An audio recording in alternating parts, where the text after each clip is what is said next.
नेत्र हे भुवन भास्कर नमो नमो। हे सृष्टि के सिरजनहार दिवाकर नमो नमो। हे सूर्य प्रभाकर नमो नमो। आदित्य विभाकर नमो नमो।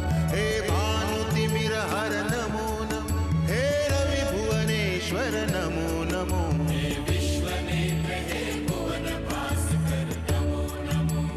नमो नमो। हे सृष्टि के सिरजनहार दिवाकर नमो नमो। ओम सूर्याय नमो नमः। ओम सूर्याय नमो नमः। ओम सूर्याय नमो नमः।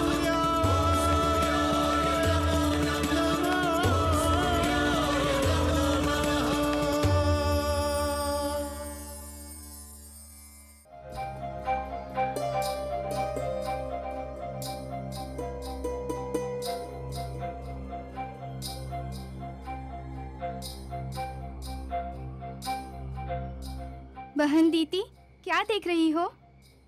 मैं पिता महाराज की राह देख रही हूँ। पिता महाराज? वे इतने जल्दी थोड़ी ना आने वाले हैं। कुछ दिन पहले ही तो अपने अभियान पे निकले थे। फिर तब तक मैं क्या करूँगी? क्यों? करने को तो बहुत कुछ है। हम बहनों के साथ खेलो, माँ के साथ बातें करो, उपवन में घूमो। ये सब करके तो मेरा मन भर चुका है। पिताश्री ने मुझे वचन दिया था कि वो मेरे लिए बहुत से जटाजुट साधु लेकर आएंगे, तभी तो मैं उनकी प्रतीक्षा कर रही हूँ। नहीं बहना, ऐसा नहीं कहते।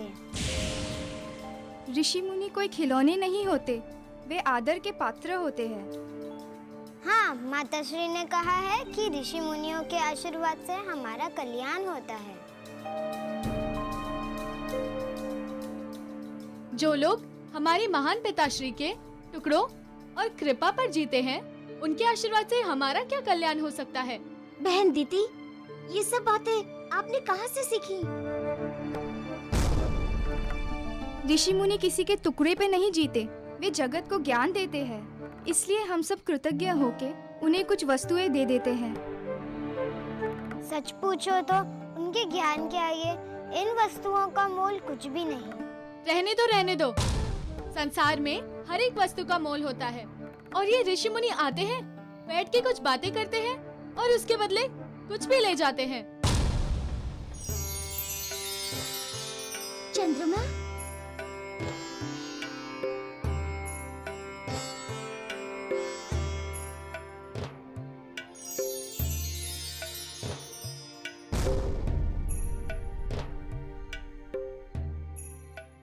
बेटी दीदी, तुम्हारे मन में बहुत से मिथ्या विचार भरे हुए हैं, इन्हें निकाल फेंको। ऋषि मुनियों की दिव्य ज्ञान के सहारे ही हमें भगवान के द्वार तक पहुंचने का रास्ता मिलता है।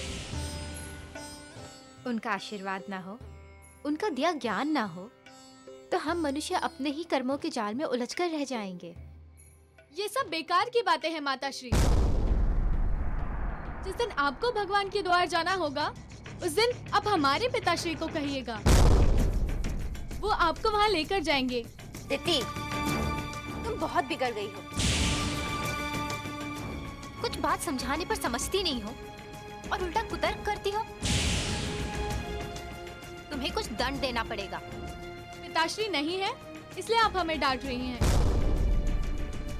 जब वो आएंगे तो हम अवश्य बताएंगे। दीदी, दीदी, इसका स्वभाव बिल्कुल अपने पिता पर गया है।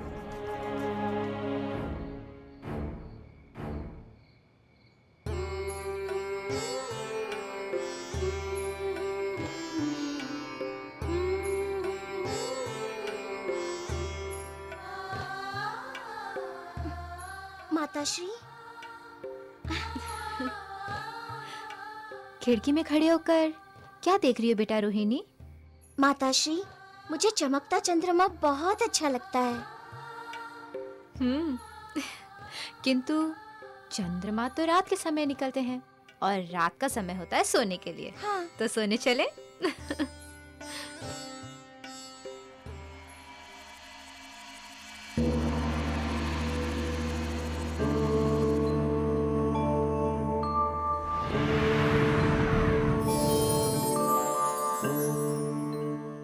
प्रणाम स्वीकार करें सूर्यदेव।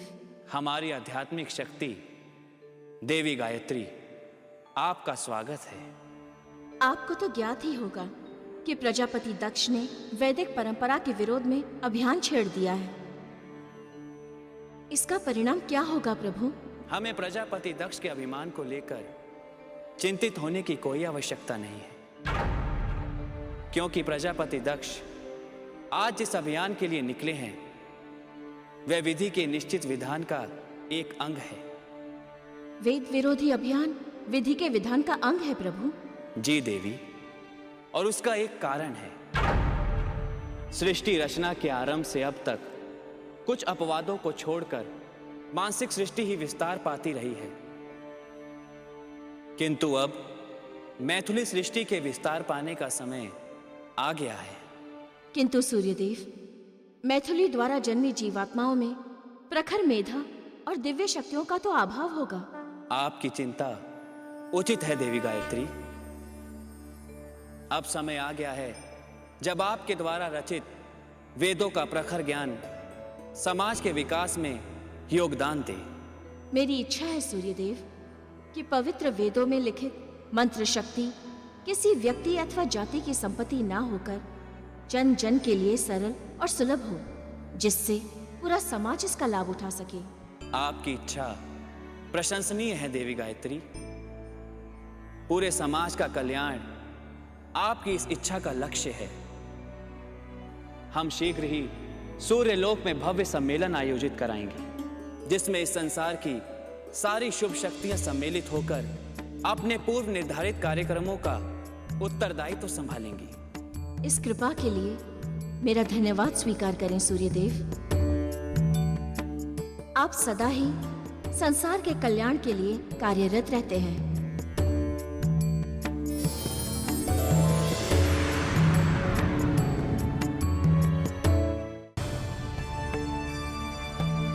सैनिकों, ध्यान रहे, हम जिस प्रदेश से भी गुजरे उस प्रदेश में वैदिक परंपराओं का अंत होना ही चाहिए। भैया दक्ष, कई ठोकरें खाकर भी ना तो आपका अहंकार थमता है और ना ही आप।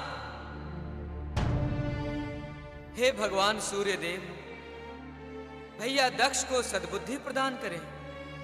देवर्षि नारद, शीघ्र सूर्य लोक में प्रकट हो। जो आज्ञा सूर्यदेव।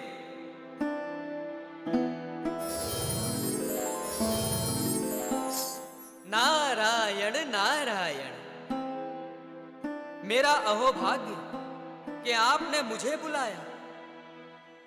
आज्ञा दें सूर्यदेव। वत्स नारद, संसार में जप, तप, व्रत और भक्ति पूजा के साथ साथ पवित्र वेदों का प्रचार प्रसार करने के लिए हम आगामी अक्षय तृतीय को हस्त नक्षत्र में सूर्य लोक में एक भव्य सम्मेलन आयोजित करना चाहते हैं। ये तो बहुत ही प्रसन्नता की बात है सूर्यदेव। मेरे योग्य कोई सेवा बताइए। हम चाहते हैं कि आप इस महासम्मेलन में सूत्रधार की भूमिका निभाएं। नारायण नारायण, ये तो मेरा परम सौभाग्य है सूर्यदेव। इस प्रकार मुझे आपकी और संसार के सभी शुभ शक्तियों की सेवा करने का अवसर मिलेगा। तो आपका सबसे पहला दायित्व ये है कि आप त्रिदेव और त्रिदेवियों सहित सभी ग्रह देवों, देव शक्तियों और सप्त ऋषियों को इस महासम्मेलन में आमंत्रित करें। नारायण नारायण, मैं शीघ्र ही निमंत्रण सभी को पहुंचा देता हूं सूर्यदेव। ओम सूर्याय नमः।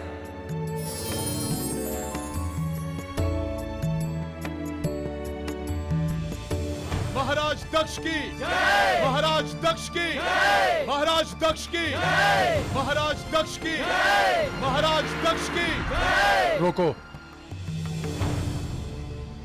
मित्र शुक्रदेव,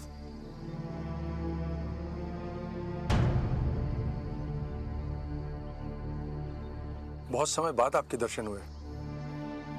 आपको देख के अत्यंत प्रसन्नता हो रही है। मित्र दक्ष, आज मैं आपसे कुछ विशेष बात करने आया हूं। कहिए। यदि हो सके तो आप अपना ये अभियान त्याग दें। तो शुक्रदेव, कैसी बातें कर रहे हैं आप?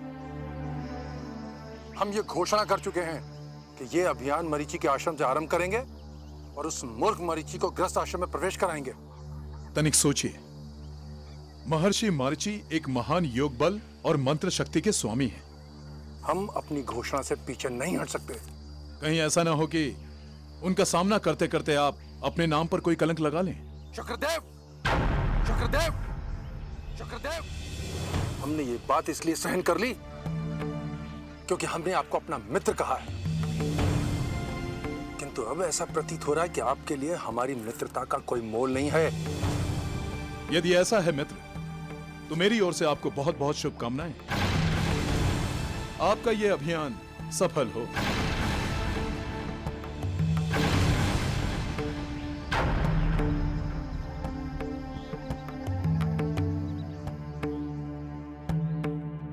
अभियान आगे बढ़ाया जाए। हम उस मूर्ख मरीचि को ग्रस्त आश्रम में प्रवेश कराएंगे। चलो।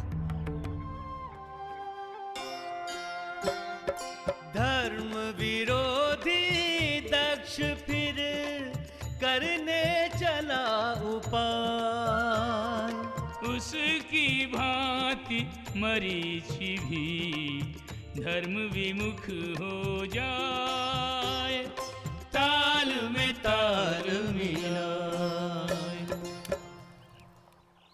ओम सूर्यदेवाय नमः स्वाहा। ओम सूर्यदेवाय नमः स्वाहा।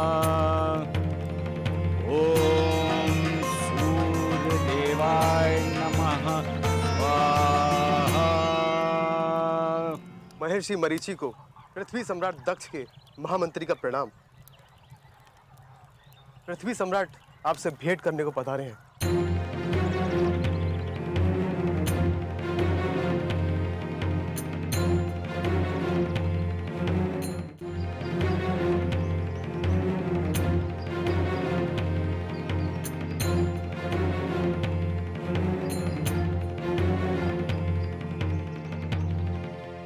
बड़े भैया मरीचि को पृथ्वी सम्राट दक्ष का प्रणाम।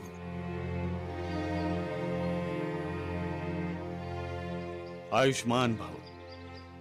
सुयोधन, प्रजापति दक्ष केवल पृथ्वी सम्राट ही नहीं, हमारे छोटे भाई भी हैं। इनके आदर सत्कार का उचित प्रबंध किया जाए। जो आज्ञा गुरुदेव। ओम सूर्याय नमः।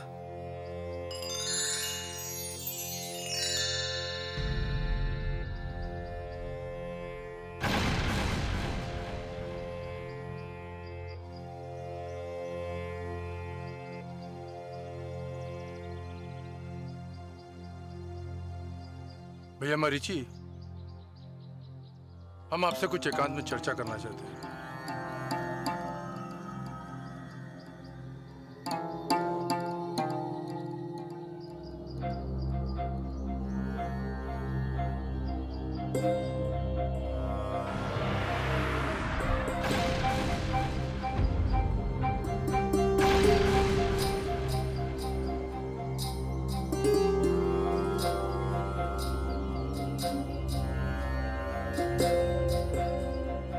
कहो अनुज दक्ष, यहां जम्बू द्वीप में आने का कष्ट कैसे किया? भैया मरीचि, आप तो आयु में मुझसे बड़े हैं।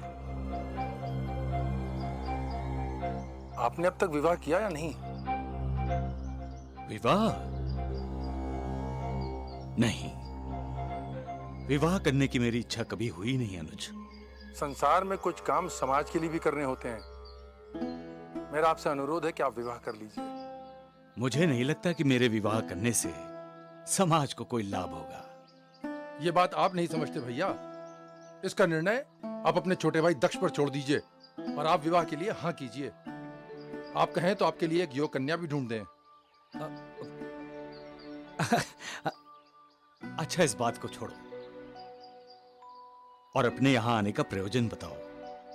अपनी राजधानी से इतनी दूर तुम केवल मेरा विवाह करवाने के लिए तो नहीं आए होगे? हाँ भैया, हम इसीलिए आए हैं। हमारे यहाँ आने का यही प्रयोजन है। तब तो तुम्हें निराश वापस जाना होगा अनुज, क्योंकि विवाह में मेरी कोई रुचि नहीं है। मेरी रुचि तो केवल भक्ति में है और मैं अपना पूरा जीवन इसी में लगाने का संकल्प ले चुका हूं। किंतु भैया, आपका वंश चलाना भी तो आवश्यक है। आपके प्रिय वेद भी तो यही कहते हैं। वेद जो कुछ कहते हैं उसे इतने वर्षों के वेद पाठ के बाद अब भी मैं पूरी तरह नहीं समझ पाया हूं अनुज। तुम भी उन्हें अच्छी तरह पढ़ने के बाद ही उनका अर्थ समझ सकोगे। फिर भी वंश चलाने का एक सामाजिक दायित्व तो हम सबके सर पर है ना? ये दायित्व गृहस्थियों के सर पर है, सन्यासियों के सर पर नहीं अनुज। और वैसे भी वंश बढ़ाने के लिए विवाह करना कोई आवश्यक तो नहीं है। कुल वृद्धि तो बिना विवाह के भी हो सकती है। ये कैसे संभव है? तुम भूल रहे हो अनुज, हमारे पिता ब्रह्मदेव ने सृष्टि विस्तार के समय केवल अपनी इच्छा मात्र से ही हम सबको जन्म दिया था, याद है ना?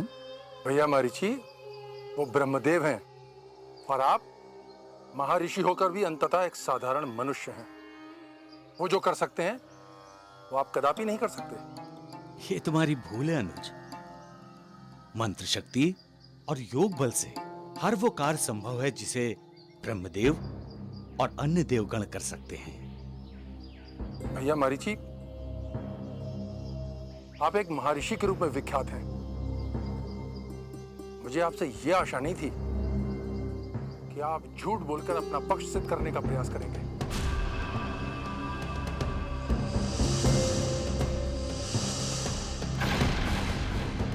मैं कोई झूठ नहीं बोल रहा हूं अनुज।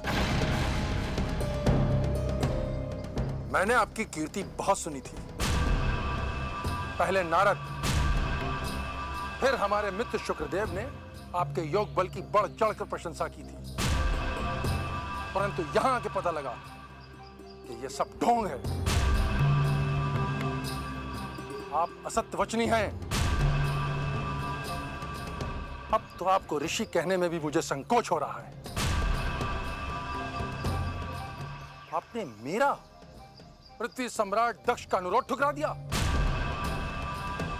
अब हम आपको आज्ञा देते हैं कि आप अभी इसी समय इस आश्रम को त्याग कर अपने योग किसी स्त्री से विवाह करके गृहस्थ आश्रम में प्रवेश करें, अन्यथा। बस दक्ष, आगे कुछ कहने से पहले भली भांति सोच लेना।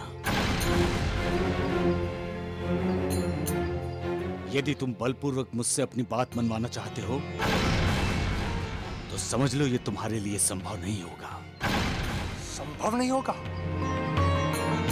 तो फिर क्यों लाए?